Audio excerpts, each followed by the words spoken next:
The AeroKnights are a confined faction of untold power. No one gets in, no one gets out. Only God can command their walls and their goals. Unless an unknown army strikes, they will remain secluded from the rest of the world until their grave. In-game, AeroKnights are about the closest thing you can get to standard chess. Let's go over the pieces. They have 3 AeroKnights. Similar to pawns, they can move 2 forward, but that's all of their movement. No diagonals. This 2 range has a strong advantage against defenders. Why? Defenders are units that are great at defending. Who would have guessed? Defenders can move 1 up, 1 down, 2 to the left, or 2 to the right.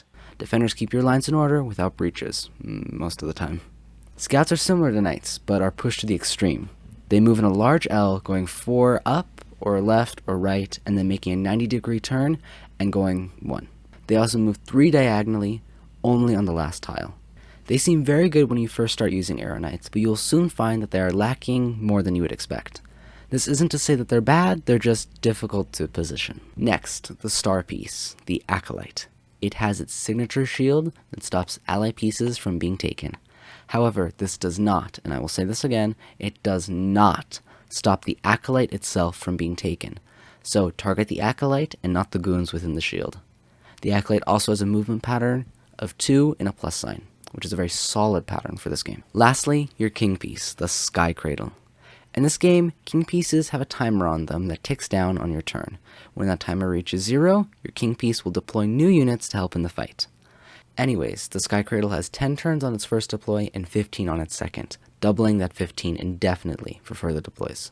The Sky Cradle deploys 2 AeroKnights to the left and right of it. Positioning your Sky Cradle is paramount. I would suggest offsetting it from your other AeroKnights, as having 2 of them in the same column doesn't really help you. The Sky Cradle can also move 2 spaces up, down, left, or right, and 1 diagonally in each direction. On to the evolution pieces. For those who don't know, when a piece other than your Sky Cradle or king piece reaches the other side of the board, they evolve into a special upgraded unit, gaining new abilities or movement.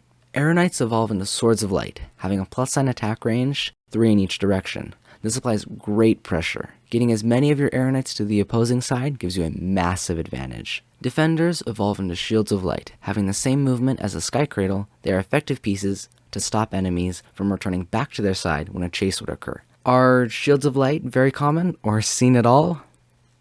The answer is no. Scouts evolve into Scouts of Light. They have the same movement as before their evolution, but they gain a special ability. When the Evolved Scout dies, the killer of the Evolved Scout dies as well. This allows your Evolved Scout to be very aggressive, forcing your opponent to make tough choices while attempting to cause chaos with its movement pattern. And I will say attempting to cause chaos. Acolytes evolve into the Being of Light, turning their movement pattern 45 degrees.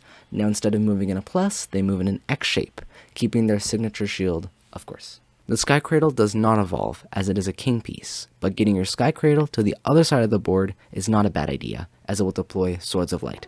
Swords of Light in a very aggressive position can win you a game. Overall, the AeroKnights are a great faction to start out with when first playing this game. They have solid units with lower ranges, but some fun gimmicks with the Acolyte and Scouts. And don't forget, this game is in its early days, so all of my extra tips may be bad information, or less than optimal. So don't be afraid to experiment and try new things to find the best way to play. Thank you for watching this Get to Know Your Faction video, and make sure to download ChessEX in the description.